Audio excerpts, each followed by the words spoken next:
जैसे कि आप जानते हैं टाटा टेक्नोलॉजीज लिमिटेड का आईपीओ आ रहा है। तो आज के इस वीडियो में हम बात करेंगे इस आईपीओ के बारे में डिटेल में, और सबसे इम्पॉर्टेंट कि इस आईपीओ को अप्लाई करना चाहिए या नहीं करना चाहिए। अगर अप्लाई करते भी हैं तो long term investor, short term investor और लिस्टिंग गेन वाले इन्वेस्टर्स, इनको क्या क्या बेनिफिट हो सकते हैं और इसको अप्लाई कैसे करते हैं, ये सारी बातें डिटेल में हम इस वीडियो में जानेंगे। तो वीडियो को एंड तक देखिए। तो चलिए ये वीडियो स्टार्ट करते हैं। Hello friends, welcome to my channel BJ investment. मैं जागृति आप सभी का स्वागत करती हूं। तो हम बात कर रहे हैं टाटा टेक्नोलॉजीज लिमिटेड के आईपीओ की। टाटा टेक्नोलॉजीज मतलब ये टाटा ग्रुप की कंपनी है, और जब भी टाटा ग्रुप का नाम आता है, टाटा ग्रुप का नाम ये ट्रस्ट के साथ लिया जाता है। अगर टाटा ग्रुप की हम बात करते हैं तो टाटा ग्रुप ये जो प्रोडक्ट्स बनाती है, जो हम डे टू डे लाइफ में यूज़ करते हैं, ये मैक्सिमम प्रोडक्ट जो है टाटा ग्रुप की कंपनीज बनाती है। जैसे हम सॉल्ट की बात करें तो टाटा सॉल्ट है, अगर हम ज्वेलरी की बात करें तो तनिष्क है, अगर हम बसेस की बात करें तो भी टाटा ग्रुप की कंपनीज जो है बसेस बनाती है, घर की बात करें तो टाटा स्टील बनाती है, वॉचेस पहनते हैं वो भी टाटा ग्रुप की कंपनीज जो है बनाती है। तो काफ़ी सारे प्रोडक्ट्स जो है टाटा ग्रुप बनाती है। अगर ट्रस्ट की बात करें तो आज तक एक भी कंपनी टाटा ग्रुप की जो है उसने डिफ़ॉल्ट नहीं किया। तो ट्रस्ट की बात यहाँ पर जो है बहुत ही पक्की हो जाती है। अब बात करते हैं इस आईपीओ के बारे में कि ये आईपीओ जो आ रहा है ये किस कंपनी का है और ये कंपनी एक्चुअल में करती क्या है। तो ये टाटा टेक्नोलॉजीज लिमिटेड, ये कंपनी का जो है आईपीओ आ रहा है।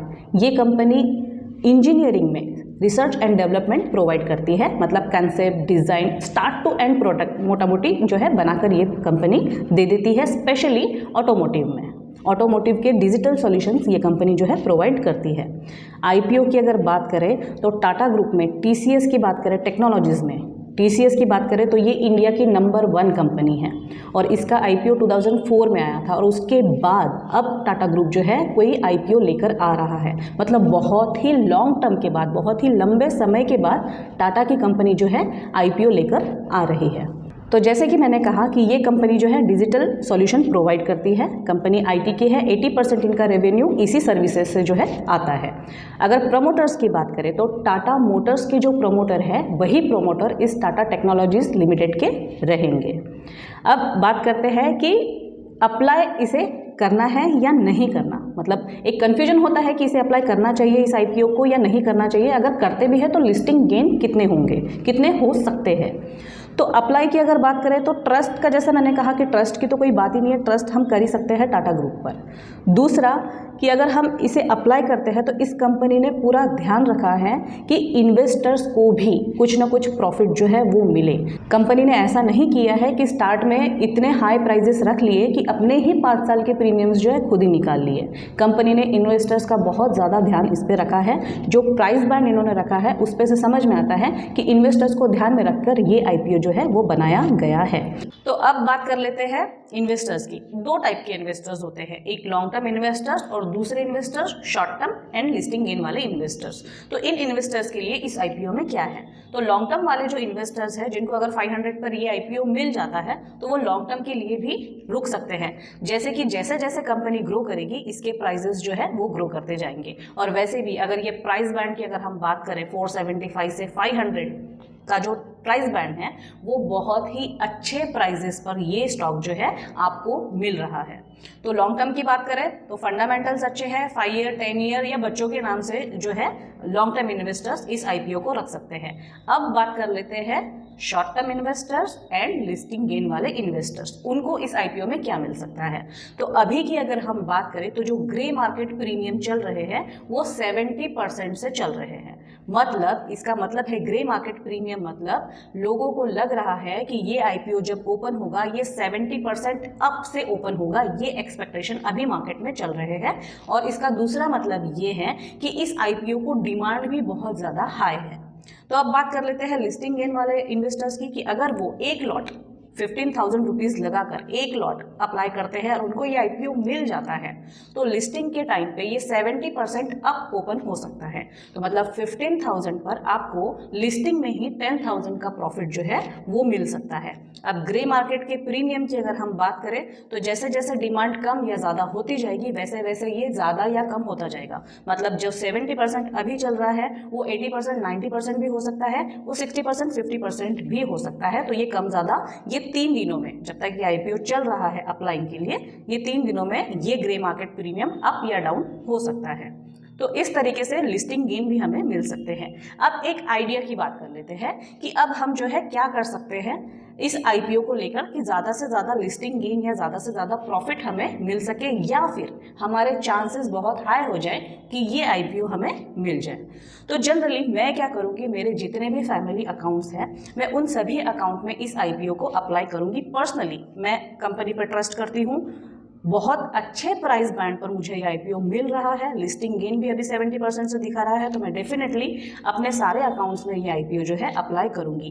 कुछ अकाउंट्स में मैं इसे लॉन्ग टर्म के लिए छोड़ दूंगी और कुछ अकाउंट में मैं इसे सिर्फ लिस्टिंग गेन के लिए जो है अप्लाई करूंगी। तो आप भी इस आइडिया को यूज़ कर सकते हैं। आपके फैमिली मेम्बर्स के नाम से अगर अकाउंट्स है, डीमैट अकाउंट है, तो आप सारे अकाउंट्स में जो है इस IPO को अप्लाई कर सकते हैं। इससे होगा क्या, इसका बेनिफिट क्या होगा कि आपको इस IPO के मिलने के चांसेस बढ़ जाएंगे। ज़रूरी नहीं कि आपने अगर 10 अकाउंट में IPO अप्लाई किया है तो आपको 10 अकाउंट में IPO मिल ही जाएगा, ये ज़रूरी नहीं। आपको उसमें से कुछ अकाउंट में ये IPO मिलने के चांसेस जो है वो हाई हो जाते हैं, क्योंकि डिमांड यहाँ पर हाई है। तो चलिए देखते हैं इस IPO को अप्लाई कैसे करना है। मैं जनरली अपस्टॉक का अकाउंट यूज़ कर रही हूँ। IPO सेक्शन में जाकर मैं IPO पर अगर क्लिक करती हूँ तो यहाँ पर मुझे IPO की लिस्ट मिल जाती है। अब यहाँ पर आपको दिख रहा है कि टाटा टेक्नोलॉजीज लिमिटेड का जो IPO है, अगर हम लॉट साइज़ की बात करें या मिनिमम क्वांटिटी की बात करें तो इसका 30 क्वांटिटी का मिनिमम लॉट साइज़ है, जिसे हम लॉट साइज़ भी कह सकते हैं। आप अगर 1 लॉट के लिए अप्लाई करते हैं तो 30, 2 लॉट के लिए अप्लाई करते हैं तो 60 क्वांटिटी, ऐसे 30 के मल्टीपल में ये क्वांटिटी जो है वो बढ़ती जाएगी, मतलब लॉट साइज़ 30 का है। अब प्राइस बैंड की अगर हम बात करें तो 475 से 500 ये इसका प्राइस बैंड है, मतलब इस प्राइस के बीच में आपको जो है इस प्राइस के बीच में शेयर आपको जो है मिल सकता है। ठीक है, अब इसकी डेट अगर हम बात करें तो 22 नवंबर से लेकर 24 नवंबर तक आप जो है इसे अप्लाई कर सकते हैं। अब अगर इसे आप अप्लाई करते हैं तो आपको यहाँ पर जो है UPI ID पूछा जाएगा। UPI ID आपको पूछने के बाद आपका जो पैसा है वो आपके बैंक में होना ज़रूरी है। IPO के लिए आपका पैसा जो है वो डीमैट अकाउंट में नहीं चाहिए, आपके बैंक ही में वो पैसा चाहिए होता है। तो आप जैसे ही यहाँ पे UPI ID डाल के इसे अप्रूव करते हैं तो बैंक से आपको नोटिफिकेशन आ जाएगा और बैंक में जो आपका पैसा है, जो 1 लॉट 2 लॉट के लिए आप अप्लाई कर रहे हो, तो उतना पैसा बैंक में ही आपका जो है वो ब्लॉक हो जाएगा। ब्लॉक होने के बाद नेक्स्ट प्रोसेस क्या रहेगी कि अगर आपको ये IPO मिलता है, अगर आपको ये शेयर्स मिलते हैं तो बैंक से वो पैसा जो है कंपनी के पास चला जाएगा और वो शेयर्स आपके डीमैट में आ जाएंगे। अगर ये IPO आपको नहीं मिलता तो बैंक में ही जो पैसा आपका ब्लॉक पड़ा है वो आपका पैसा रिलीज हो जाएगा। ठीक है, तो इस तरह से ये प्रोसेस जो है चलेगा। तो आप इस तरीके से इसे अप्लाई कर सकते हैं। यहाँ पे आप देख सकते हैं कि UPI ID आपने डाला है, उसके बाद इन्वेस्टर टाइप आप जो है इन्वेस्टर, रिटेल इन्वेस्टर्स है, HNI है, वो पूछा जाएगा। नेक्स्ट फिर आप कितने क्वांटिटी के लिए बिड कर रहे हैं, और ये सारी इन्फॉर्मेशन फिल करने के बाद आप इसे अप्लाई कर सकते हैं। जैसे ही बैंक से आपको नोटिफिकेशन आ जाएगा तब आपको ये कंफर्म हो जाएगा कि आपने IPO के लिए जो है वो बिड कर लिया है। अब last but not the least कि जैसे मैंने कहा कि मैं अपने सारे अकाउंट में और अपने सारे फैमिली मेम्बर्स के नाम से ये अकाउंट में IPO अप्लाई करने वाली हूँ पर्सनली, तो आप भी अगर करना चाहते हैं और आपके फैमिली मेम्बर्स के नाम से या आपके नाम से डीमैट अकाउंट नहीं है तो डिस्क्रिप्शन बॉक्स में लिंक दे दी गई है। आप कोई भी एक अकाउंट डीमैट अकाउंट ओपन कर सकते हैं और वहाँ जाकर आप जो है इस IPO को अप्लाई कर सकते हैं। तो दोस्तों, आपको ये आज का वीडियो कैसा लगा मुझे कमेंट में ज़रूर बताएं। इस वीडियो को ज़्यादा से ज़्यादा लाइक, शेयर और सब्सक्राइब करें ताकि और वीडियोज़ के लिए मुझे मोटिवेशन मिलती रहे।